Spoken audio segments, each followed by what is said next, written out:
ओम श्री परमात्मने नमः। वीतराग भय क्रोधा मत मया माम उपाश्रिताः बहवः ज्ञान तपसा पूता मत भावम आगताः। आसक्ति भय तथा क्रोध से मुक्त होकर मुझ में पूर्णतया तन्मय होकर और मेरी शरण में आकर बहुत से व्यक्ति भूतकाल में मेरे ज्ञान से पवित्र हो चुके हैं। इस प्रकार से उन सबों ने मेरे प्रति दिव्य प्रेम को प्राप्त किया है। तो राग, भय और क्रोध,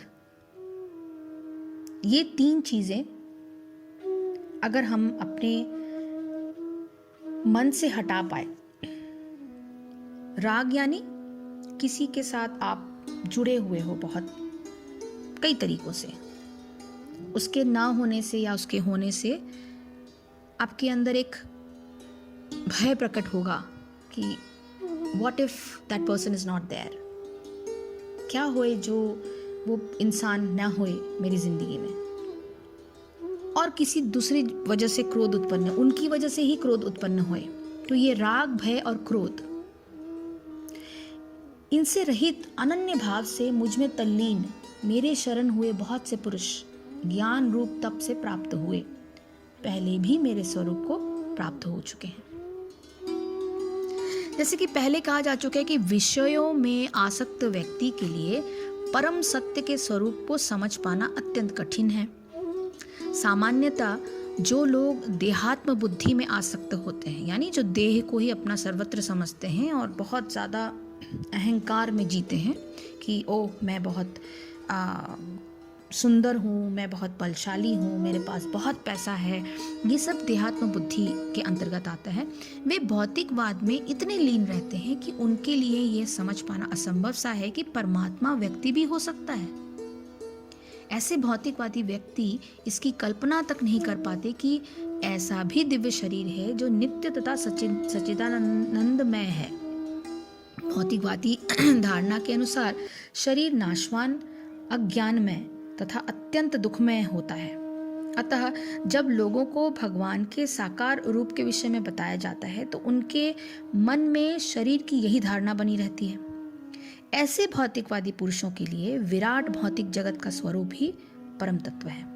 फलस्वरूप वे परमेश्वर को निराकार मानते हैं और भौतिकता में इतने तल्लीन रहते हैं कि भौतिक पदार्थ में मुक्ति के बाद भी अपना स्वरूप बनाए रखने से डरते हैं। जब उन्हें यह बताया जाता है कि आध्यात्मिक जीवन भी व्यक्तिगत तथा साकार होता है तो वे पुनः व्यक्ति बनने से भयभीत हो उठते हैं। फलतः वे निराकार शून्य में तदाकार होकर जीना पसंद करते हैं। सामान्यतः वे इन जीवों की तुलना समुद्र के बुलबुलों से करते हैं जो टूटने पर समुद्र में ही लीन हो जाते हैं। पृथक व्यक्तित्व से रहित आध्यात्मिक जीवन की यह चरम सिद्धि है। यह जीवन की भयावह अवस्था है जो आध्यात्मिक जीवन के पूर्ण ज्ञान से रहित है। इसके अतिरिक्त ऐसे बहुत से मनुष्य हैं जो आध्यात्मिक जीवन को तनिक भी नहीं समझ पाते। अनेक वादों तथा दार्शनिक चिंतन की विविध विसंगतियों से परेशान होकर वे उब उठते हैं या क्रुद्ध हो जाते हैं और मूर्खतावश यह निष्कर्ष निकालते हैं कि परम कारण जैसा कुछ नहीं है, अतः प्रत्येक वस्तु अंतोत्कत्वा शून्य है। ऐसे लोग जीवन की रुग्णावस्था में होते हैं। कुछ लोग भौतिकता में इतने आसक्त रहते हैं कि वे आध्यात्मिक जीवन की ओर कोई ध्यान ही नहीं देते, और कुछ लोग तो निराशावश में सभी प्रकार के आध्यात्मिक चिंतनों से क्रुद्ध होकर अपना जीवन आगे बढ़ाते हैं, प्रत्येक वस्तु पर अविश्वास करते हैं। इस अंतिम कोटि के लोग किसी न किसी मादक वस्तु का सहारा लेते हैं और उनके मति विभ्रम को कभी कभी आध्यात्मिक दृष्टि मान लिया जाता है। मनुष्य को भौतिक जगत के प्रति आसक्ति की तीनों अवस्थाओं से छुटकारा पाना होता है। यह है आध्यात्मिक जीवन की उपेक्षा, आध्यात्मिक साकार रूप का भय तथा जीवन की हताशा से उत्पन्न शून्यवाद की कल्पना। जीवन की इन तीनों अवस्थाओं से छुटकारा पाने के लिए प्रामाणिक गुरु के निर्देशन में भगवान की शरण ग्रहण करना और भक्तिमय जीवन के नियम तथा विधि विधानों का पालन करना आवश्यक है। भक्तिमय जीवन की अंतिम अवस्था भाव या दिव्य ईश्वरीय प्रेम कहलाती है। भक्ति रसामृत सिंधु के अनुसार भक्ति का विज्ञान इस प्रकार है। आदौ श्रद्धा, ततः साधु संगो अथ भजन क्रिया, ततो अनर्थ निवृत्तः स्यात्, ततो निष्ठा रुचिस्ततः अथासक्तिस्ततो भावस्तत प्रेमाभ्युदंशति साधना कामनामयं प्रेमणः प्रादुर्भावे भवेत् क्रमः। प्रारंभ में आत्म साक्षात की सामान्य इच्छा होती है और होनी चाहिए। शुरुआत भगवान के साथ जुड़ने की कैसे होती है? हमें तुरंत भगवान के साथ आसक्ति एक जन्म में मिलना बहुत कष्टकारी होता है, वो नहीं हो सकता। आपके कई जन्मों के लक्षणों के साथ आप उसको लेकर अपने साथ आते हो। तो शुरू में जो भगवान के साथ आत्म साक्षात्कार की जो सामान्य इच्छा होनी चाहिए, इससे मनुष्य ऐसे व्यक्तियों की संगति करने का प्रयास करता है जो आध्यात्मिक दृष्टि से उठे हुए हों। अगली अवस्था में गुरु से दीक्षित होकर नवदीक्षित भक्त उसके आदेश के अनुसार भक्ति योग प्रारंभ करता है। इसी प्रकार सद्गुरु के निर्देश में भक्ति करते हुए वो समस्त भौतिक आसक्ति से मुक्त हो जाता है। उसके आत्म साक्षात्कार में स्थिरता आती है और वह श्री भगवान कृष्ण के विषय में श्रवण करने के लिए रुचि विकसित करता है। इस रुचि से आगे चलकर कृष्ण भावनामृत में आसक्ति उत्पन्न होती है और जो भाव में अथवा भगवत प्रेम के प्रथम सोपान में परिपक्व होती है। ईश्वर के प्रति प्रेम ही जीवन की सार्थकता है। प्रेम अवस्था में भक्त भगवान की दिव्य प्रेमा भक्ति में निरंतर लीन रहता है। अतः भक्ति की मंद विधि से प्रामाणिक गुरु के निर्देश में सर्वोच्च अवस्था प्राप्त की जाती है और समस्त भौतिक आसक्ति व्यक्तिगत आध्यात्मिक स्वरूप के भय तथा शून्यवाद से उत्पन्न हताशा से मुक्त हुआ जा सकता है।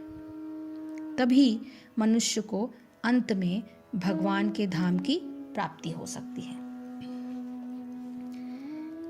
ये सारी चीजें बहुत स्टेप बाय स्टेप होती है। तो इसमें भगवान कहते हैं कि भगवत स्वरूप प्राप्त मनुष्य के लक्षण होने क्या चाहिए। अगर हम कुछ सरल शब्दों में इस चीज को समझने की कोशिश करें तो इस कहते हैं कि मनुष्य के लिए भगवत स्वरूप की प्राप्ति वर्तमान जीवन में ही हो जाना न केवल सर्वथा संपन्न है अपितु पहले भी बहुत से लोग इस प्रकार भगवत स्वरूप को प्राप्त कर चुके हैं। वास्तव में मनुष्य जीवन मिला ही इसलिए है जिससे जीव अपने वास्तविक भगवत स्वरूप में प्रतिष्ठित हो जाए। नहीं तो आपको अगर पशु रूप मिला होता तो आपका ना इंटेलेक्ट होता, ना आपको ये किताब पढ़ने को मिलता, ना आपकी बुद्धि विवेक काम करती। तो मनुष्य जन्म मिलना ही इसका एक उदाहरण है कि आप मनुष्य के जन्म में आकर अपने इंटेलेक्ट को किस तरफ मोड़े। अब उदाहरण के तौर पर जब कोई छात्र किसी विद्यालय में प्रवेश लेता है तो उसका ध्येय उस विद्यालय में सदैव ठहरे रहने का नहीं होता। यानी वो हमेशा कॉलेज में ही रहना नहीं चाहेगा। वो एक स्कूल से निकलकर कॉलेज जाएगा, कॉलेज से निकलकर नौकरी पे जाएगा। तो विद्यालय को त्याग दे और समाज के लिए कुछ उपयोगी बनकर योग्यता के अनुसार कोई पद प्राप्त कर ले, उसका लक्ष्य ये होता है। इसी प्रकार मनुष्य जीवन का लक्ष्य यही है कि बुद्धि के उपयोग से मनुष्य धीरे धीरे स्वार्थमय पशु भाव को त्याग कर अपने दिव्य आत्म स्वरूप में सदा के लिए प्रतिष्ठित हो जाए। इस श्लोक में आत्म स्वरूप की प्राप्ति के लिए 6 लक्षण बताए गए हैं जिनको सदैव दृष्टि में रखकर मनुष्य इस संबंध में होने वाली अपनी प्रगति की समीक्षा कर सकता है। ये 6 लक्षण कौन से हैं? राग रहित होना। राग यानी संसार और इसकी समस्त वस्तुएं, धन, संपत्ति, पद, प्रतिष्ठा, दाम्पत्य जीवन इत्यादि सभी परिवर्तनशील, अनित्य एवं नाशवान हैं। ऐसा होते हुए भी सुख की आशा के भ्रम से इनके प्रति जो आकर्षण होता है उसी को राग कहते हैं, यानी अटैचमेंट। किसी भी चीज के साथ attachment is the meaning of राग। सीमित मात्रा में ये वस्तुएं साधना के लिए उपयोगी होती हैं और साधना में रत मनुष्य को भगवत कृपा से उचित परिमाण में समय समय पर अपने आप इनकी प्राप्ति होती रहती है। इनके प्राप्त व समझकर इन्हें प्राप्त करने की चेष्टा में व्यर्थ समय और सामर्थ्य को नष्ट करना बुद्धिमानी नहीं। बचपन में बच्चे कंकड़ पत्थरों से खेलते हैं और उन्हें बड़ी सावधानी से सुरक्षित रखते हैं। बड़े हो जाने पर उनकी दृष्टि में उनका महत्व समाप्त हो जाता है और फिर वे कहाँ गए इनका विचार भी उन्हें नहीं रहता। यदि संसार की उपरोक्त वस्तु के प्रति भी इसी प्रकार की दृष्टि हो जाए तो यही राग रहित होता है। इसके लिए यह आवश्यक नहीं है कि प्रारब्धवश इनकी प्राप्ति होने पर इनसे संबंध विच्छेद कर लिया जाए, अपितु आवश्यक यह है कि उनका उपयोग निज सुख भोग के लिए न करके निस्वार्थ भाव से लोक कल्याण के लिए किया जाना चाहिए। क्रोध रहित होना। जिन वस्तुओं में राग होगा उन्हें पाने की चेष्टा में यदि कोई अपने से दुर्बल व्यक्ति बाधक होता है तो उस पर क्रोध आ जाता है। यदि मनुष्य राग रहित हो जाए तो वह फिर अपने आप क्रोधित रहित भी हो जाता है। तीसरा, भय रहित होना। क्रोध का ऐसा स्वभाव है कि वो सदा अपने से दुर्बल व्यक्ति के प्रति ही होता है। यदि राग युक्त वस्तुओं को पाने की चेष्टा में कोई ऐसा व्यक्ति बाधक हो जो अपने से अधिक बलशाली हो तो उसके प्रति मन में भय उत्पन्न हो जाता है। राग रहित हो जाने पर मनुष्य का भय रहित भी हो जाना सुगम है। यानी जब आपके अटैचमेंट खत्म हो गए तो आपका जो भय है वो भय चला जाएगा, आपका क्रोध भी चला जाएगा। अब भगवानमय होना, इसका अर्थ मन जो है भगवान में तल्लीन होना। मनुष्य के मन का स्वभाव ही ऐसा है कि उसमें किसी न किसी प्रकार से आकर्षण होता ही है। यदि संसार की वस्तुओं में आकर्षण न हो तो स्वाभाविक रूप से भगवान में आकर्षण हो जाता है। ऐसा इसलिए होता है क्योंकि मनुष्य का अपने शरीर, प्राण और जीवन पर स्पष्टतया कोई अधिकार नहीं होता। जब वह ये जान लेता है कि ये सब उसे भगवान की कृपा से दिव्यता प्राप्त करने के लिए मिले हुए हैं तो वो स्वाभाविक रूप से उसके मन का आकर्षण भगवान की ओर हो जाता है।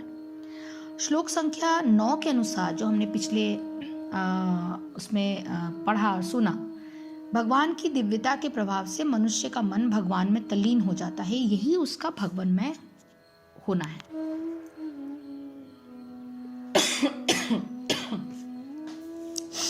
पांचवा,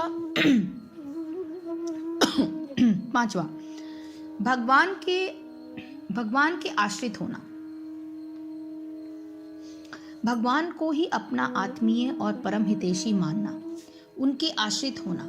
संसार की वस्तुओं के क्षणभंगुर होने का ज्ञान होते ही उसमें ममता का भाव समाप्त हो जाता है। अर्थात मनुष्य ये जान लेता है कि ये सब वस्तुएं मेरी नहीं हैं, अपितु मुझे मिली हुई हैं। संसार की वस्तुओं के प्रति ममता का भाव समाप्त हो जाने से वह स्वाभाविक रूप से इस भाव को दृढ़ता से पकड़ लेता है कि भगवान ही मेरे अपने हैं। फिर वह पूर्ण रूप से भगवान की कृपा पर आश्रित हो जाता है।